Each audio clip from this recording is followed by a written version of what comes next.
दोस्तों नमस्कार। आज जो है हम सामाजिक धार्मिक आंदोलन जो 19वीं शताब्दी में चलाया गया था उसी के कड़ी में आज जो है आर्य समाज के बारे में हम पढ़ेंगे। हम जो है पिछली वीडियो में ब्रह्म समाज, प्रार्थना समाज के बारे में पढ़ चुके हैं। अब जो है आर्य समाज को देखेंगे कि आर्य समाज ने इस समय क्या परिवर्तन लाया। तो देखिए, आर्य समाज के जो संस्थापक हैं, आर्य समाज के संस्थापक थे स्वामी दयानंद सरस्वती। और स्वामी दयानंद सरस्वती का जन्म गुजरात में हुआ था। जब ये बचपन में थे तभी जो है इनके मन में एक सामाजिक उथल पुथल थी। सामाजिक उथल पुथल इसलिए थी कि एक बार इनके जीवन में एक घटना घटती है। घटना ये घटी कि ये एक ब्राह्मण परिवार से थे और इनके घर पूजा हुआ था।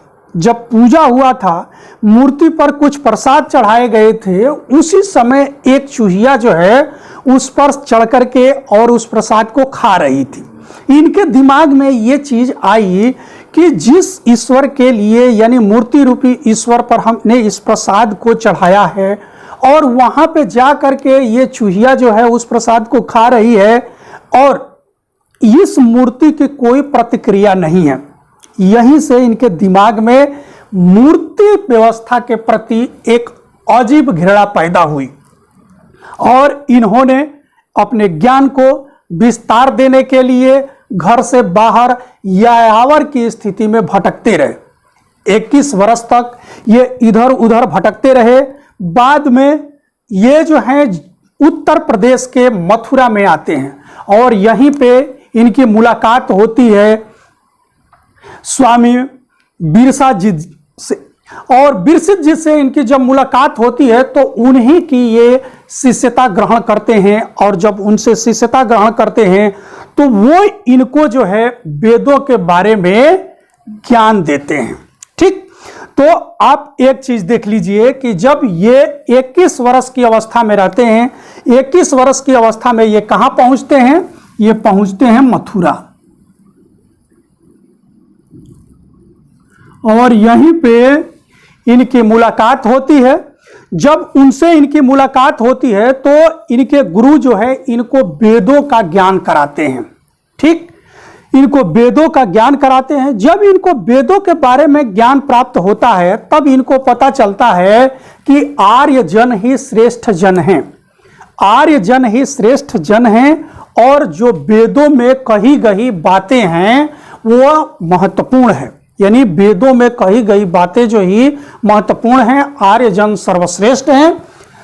बाद में जो है यही दयानंद सरस्वती जी 1875 में बंबई में एक समाज की स्थापना करते हैं जिसे आर्य समाज के नाम से जाना जाता है।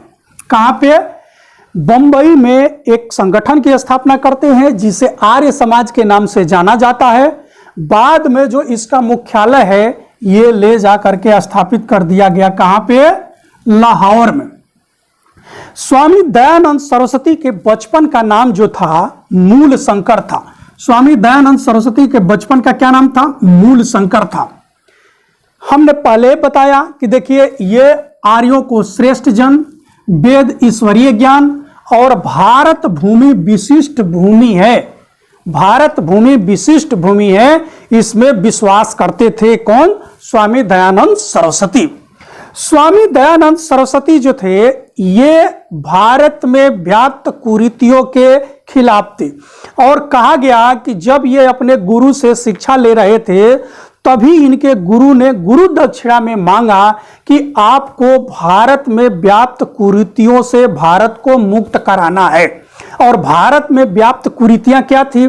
जैसे बाल विवाह, जाति व्यवस्था, ऊंच नीच, विधवा पुनर्विवाह को मान्यता न देना, ये तमाम ऐसी कुरीतियां थी जो समाज में व्याप्त हो गई थी। उससे भारत को मुक्त कराने के लिए इनके गुरु ने इनसे कहा था कि आप हमें गुरु दक्षिणा में यही देना और आप आजीवन इसके लिए कार्य करना।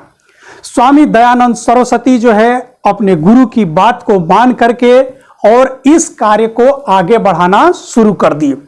आगे चल करके स्वामी जी ने एक आंदोलन चलाया जिसे सुधी आंदोलन के नाम से जानते हैं। और सुधी आंदोलन क्या था?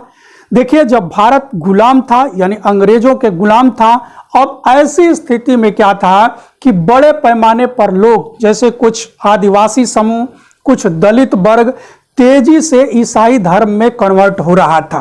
और ईसाई धर्म में कन्वर्ट होने के पीछे क्या थी? उनकी आर्थिक स्थिति। तो स्वामी जी जो है इन्हीं सब चीजों को लेकर के आगे बढ़े।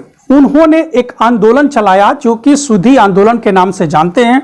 और सुधी आंदोलन में मैंने बात किया था कि देखिए, सुधी आंदोलन में यह व्यवस्था की गई कि जो लोग ईसाई धर्म में कन्वर्ट हो गए थे उनको कैसे पुनः जो है हिंदू धर्म में लाया जाए, इसके लिए एक शुद्धि यज्ञ किया जाता था जो कि आर्य समाज में व्यवस्थित किया गया था।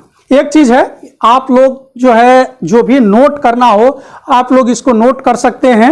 मैं थोड़ा सा बाहर इधर आ जाता हूं जिससे कि आप लोग इसको नोट कर लें। अब देखिए, जो शुद्धि आंदोलन से जो समस्या उत्पन्न हुई, ये कई सारी चीजें उत्पन्न हो गई। अब शुद्धि आंदोलन तेजी से बढ़ रहा था। इस स्थिति को देखते हुए जो ईसाई मिशनरियां थीं वो कहीं ना कहीं स्वामी जी के खिलाफ हो गई। दूसरी चीज एक और किए कि स्वामी जी ने गौरक्षणी संघ यानी गौरक्षणी संघ की स्थापना किए। ठीक, गौरक्षणी संघ की स्थापना किए और गौरक्षणी संघ की स्थापना से एक बड़े पैमाने पर विवाद उत्पन्न यह हुआ कि कुछ आर्य सामाजिक कार्यकर्ताओं ने इसको उग्र रूप से लिया और उग्र रूप से गायों के बचाने के लिए बड़े पैमाने पर आंदोलन चलाया, जिसका परिणाम यह हुआ कि कई क्षेत्रों में सांप्रदायिक दंगे हुए, यानी कुछ कट्टर मुस्लिमों के द्वारा इसका विरोध किया गया। परिणाम यह हुआ कि कई स्थानों पर बड़े पैमाने पर सांप्रदायिक दंगे भी हुए। क्लियर? अब देखिए, कह रहा है कि स्वामी जी ने जो है एक वाक्य कहा कि वेदों की तरफ लौटो। दो चीजें, एक तो इन्होंने सुधी आंदोलन चलाया, तो आपसे प्रश्न पूछा जाएगा कि सुधी आंदोलन किसने चलाया? स्वामी दयानंद सरस्वती ने। सुधी आंदोलन क्या था ये हम आप लोगों को क्लियर कराए। दूसरा था कि वेदों की तरफ लौटो, यानी बैक टू वेदास, वेदों की तरफ वापस लौटो, किसने चलाया? तो यह भी चलाए थे स्वामी दयानंद सरस्वती ने। स्वामी दयानंद सरस्वती को वेलेंटाइन सिरोल जो है, ये जो है एक पश्चात लेखक है जिसकी पुस्तक का नाम है इंडियन अनरेस्ट। इंडियन अनरेस्ट में इसने स्वामी दयानंद सरस्वती को भारतीय अशांति का जनक कहा। भारतीय अशांति का जन्मदाता या भारतीय अशांति का जनक कहा। तो किसने कहा? यह बार बार प्रश्न आपसे पूछा गया है कि भारतीय अशांति का जन्मदाता किसको कहा गया है? स्वामी दयानंद सरस्वती को कहा गया है। किसने कहा? वेलेंटाइन सिरोल ने कहा। किसने कहा? उसकी पुस्तक है इंडियन अनरेस्ट में। ये चीजें क्लियर हो गई। अब देखिए, स्वामी दयानंद सरस्वती जो हैं वेदों के तो समर्थक हैं, लेकिन ये पुराणों के विरोधी हैं। स्वामी दयानंद सरस्वती जो हैं पुराणों की विरोधी हैं और मूर्ति पूजा का विरोध करते हैं। ये पुराणों का और मूर्ति पूजा का इसलिए विरोध करते हैं कि पुराणों के विरोध के पीछे इनका तर्क यह है कि वेद जो है शुद्ध अपौरुषेय है, यानी ईश्वरीय वाक्य है, उसके द्वारा कही गई सारी बातें सत्य है। लेकिन वेदों की रचना चूंकि बाद में की गई है, इसलिए इसमें तमाम तरह की वो सामाजिक कुरीतियां जो है स्थापित कर दी गई है, जिससे समाज को खतरा उत्पन्न हो रहा है। जैसे जन्म के आधार पर जाति व्यवस्था, छुआछूत, भेदभाव, स्त्री पुरुष में ऊंच नीच की भावना, ये तमाम चीजें जो है कहीं ना कहीं ये पुराणों से ली गई है। तो इसलिए ये कह रहे हैं कि पुराणों को ये अस्वीकार करते हैं। इन्होंने मूर्ति पूजा को भी क्या किया? अस्वीकार किया। स्वामी जी जो है स्त्रियों की शिक्षा पे बड़े बल दिए और इसी का परिणाम हुआ कि जो आगे इनके अनुयायी आए, इन्होंने भी स्त्री शिक्षा को विशेष बल दिया। अब देखिए कि जब स्वामी जी की मृत्यु हो जाती है, 1883 ईस्वी में स्वामी जी की मृत्यु हो गई और स्वामी जी की मृत्यु होने के बाद ये जो आर्य समाज था ये दो धड़ों में बट गया। एक धड़ा जो था पश्चात शिक्षा का समर्थक था और दूसरा धड़ा जो था ये जो है प्राच्य शिक्षा का समर्थक था। और पश्चात और प्राच्य शिक्षा के जो समर्थक थे ये क्या किए, तो देखिए जो प्राच्य शिक्षा के समर्थक थे इसमें स्वामी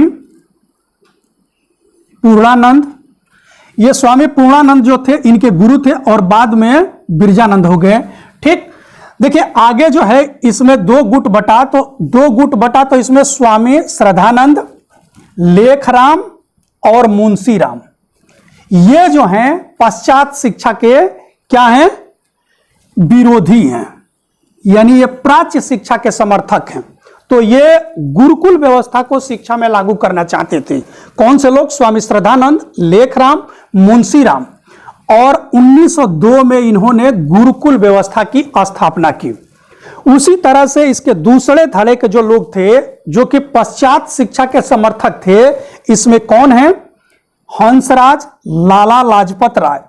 ये लोग जो हैं ये पश्चात शिक्षा की बात करते हैं। अब इस कारण से इन्होंने एक कॉलेज की स्थापना की जिसे डीएवी कॉलेज के नाम से जाना जाता है, दयानंद एंग्लो वैदिक विद्यालय। दयानंद एंग्लो वैदिक विद्यालय की स्थापना की गई 1889 ईस्वी में। और ये विद्यालय जो है पूरे भारत में आज आपको देखने को मिलते हैं और इसने बड़े पैमाने पर शिक्षा में क्रांति लाई। अब देख लीजिए एक दो फैक्ट है स्वामी जी से, उसको मैं बता दूं। श्रीमती एनी बेसेंट पहली ऐसी व्यक्ति हैं जो स्वामी जी को कहती हैं कि वो पहले व्यक्ति हैं जिन्होंने भारत भारतीयों के लिए है नारा दिया। यानी भारत भारतीयों के लिए है का नारा किसने दिया? स्वामी दयानंद सरस्वती ने दिया। और इस कथन को कहने का काम कौन करती हैं? Annie Besant. एनी बेसेंट कहती हैं कि स्वामी जी प्रथम व्यक्ति थे जिन्होंने कहा कि भारत भारतीयों का है। अब इनकी कुछ पुस्तकें हैं, स्वामी जी ने कई सारी पुस्तकें लिखी, लेकिन इसमें से कुछ महत्वपूर्ण पुस्तक है जैसे सत्यार्थ प्रकाश, संस्कृत में लिखी गई इनकी पुस्तक है सत्यार्थ प्रकाश, पाखंड खंडन, वेद भाष्य, भूमिका। ये तमाम पुस्तकें जो है स्वामी जी ने लिखी और जिसके माध्यम से लोगों में जन जागृति लाने का प्रयास किया। तो स्वामी जी से संबंधित जितने भी फैक्ट थे, जितनी भी चीजें थी, मैंने आप लोगों को क्लियर कराया। मुझे विश्वास है कि आप लोगों को यह लेक्चर अच्छा लगा हो। यदि आपको यह लेक्चर अच्छा लगा हो तो आप हमारे इस वीडियो को लाइक कर दीजिएगा। चैनल पे नए हैं तो चैनल को सब्सक्राइब कर लीजिएगा, बेल आइकन प्रेस कर दीजिएगा, जिससे जो भी हम नई वीडियो लेकर के आए आपको उसका नोटिफिकेशन तुरंत मिल जाए। धन्यवाद।